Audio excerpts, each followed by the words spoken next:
Thank you for the introduction, Creed. Good morning, ladies and gentlemen, and thank you all for being here today. I feel somewhat unworthy to address you on this day we set aside to honor those who have given the ultimate sacrifice. I have never been in combat. I've never had to put my life on the line, unless you count jumping out of perfectly good airplanes in the 82nd. I was a coal warrior, having served most of my career in relative peace. To be sure, I and the millions of others who served during that time trained and prepared for such an event, and were prepared to give our lives for this great nation if called to do so. I entered the Army in 1972 as a West Point cadet, at a time when public opinion of the military was at an all-time low due to the Vietnam War and its aftermath. As you can guess, it was not a popular thing at the time to join the military. In fact, a popular expression at the time was that if you couldn't do anything else, join the military. I'm happy to say that since then, I've seen the opinion of the military and the military's morale and esprit rise steadily to the heights it now enjoys. When I'm in my uniform today, now, and a person thanks me for my service, it is truly a proud and yet humbling experience.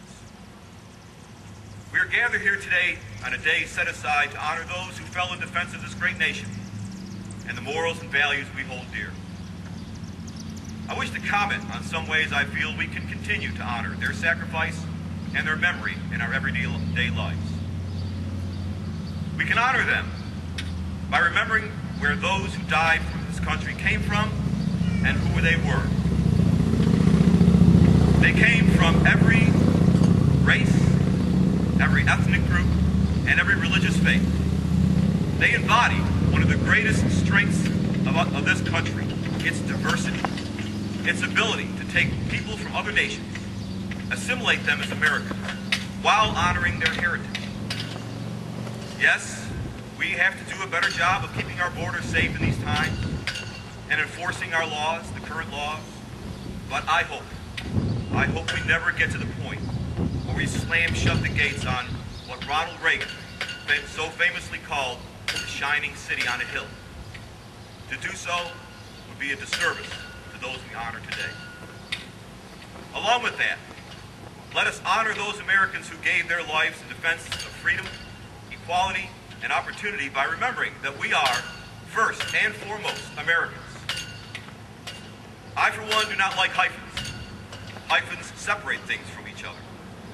My grandparents came to the United States from Italy, but I do not refer to myself as Italian-American, because I am an American of Italian heritage. It is to this great country and its constitution and laws that I owe my allegiance. Believe me, when I toured Italy while living in Europe, I found out rather quickly that I am not Italian. In fact, the only two terms I knew in Italian were no capisci, which means I don't understand, and io sono americano, I am an American. Yes, I am proud of my heritage, but I am also very grateful to my grandparents that they decided to make this land their own. Many of the men and women we memorialize today rest on foreign soil. They went there to free the oppressed, to end tyranny, and bring peace to the world. There are some today who call for a retreat from world affairs and a return to isolationism. Ladies and gentlemen, we must face facts. Such a policy is no longer possible.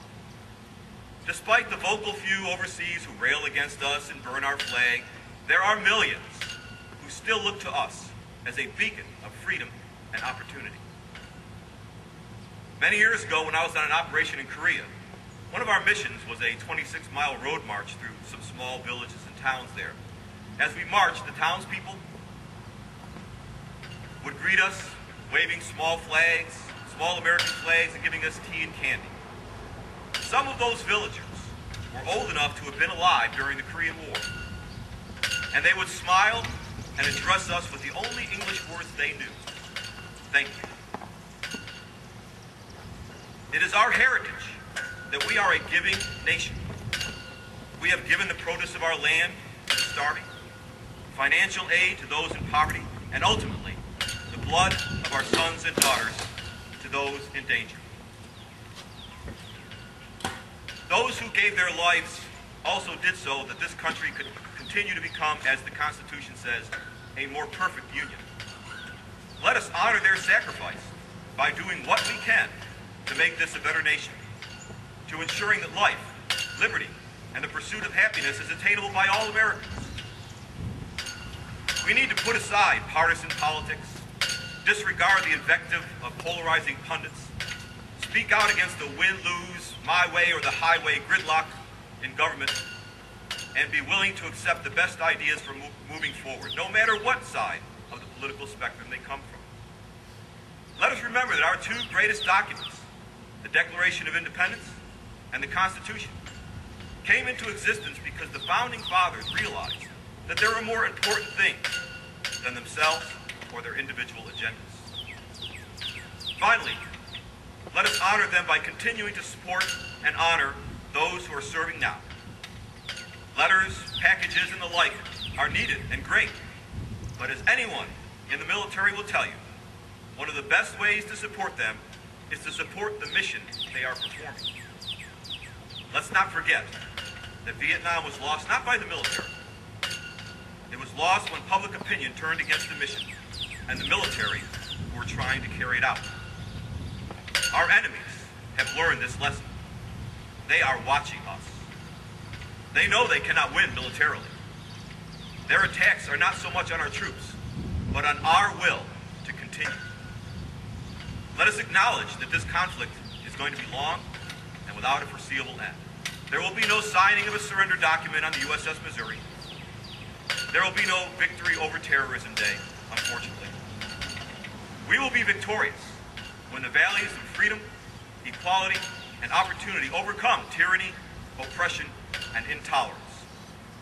Let us rededicate ourselves to the stirring words of John F. Kennedy, who said, "Let every nation know, whether it wishes us well or ill, that we shall pay any price, bear any burden, meet any hardship, support any friend, oppose any foe, to assure the survival and the success of liberty."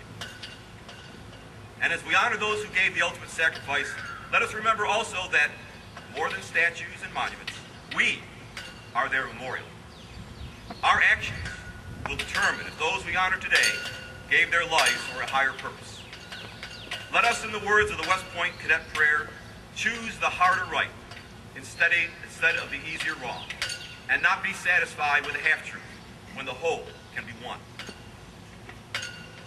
Remembering that those we honor today swore an oath to support and defend our Constitution, which was established and ordained in order to form a more perfect union, establish justice, ensure domestic tranquility, provide for the general welfare, provide for the common defense, promote the general welfare, and secure the blessings of liberty to ourselves and our posterity. Let us honor those by doing what we can, where we can, and when we can, to continue to make this a great nation, the land of the free and the home of the brave. Thank you all for being here today. God bless you, and God bless the United States of America.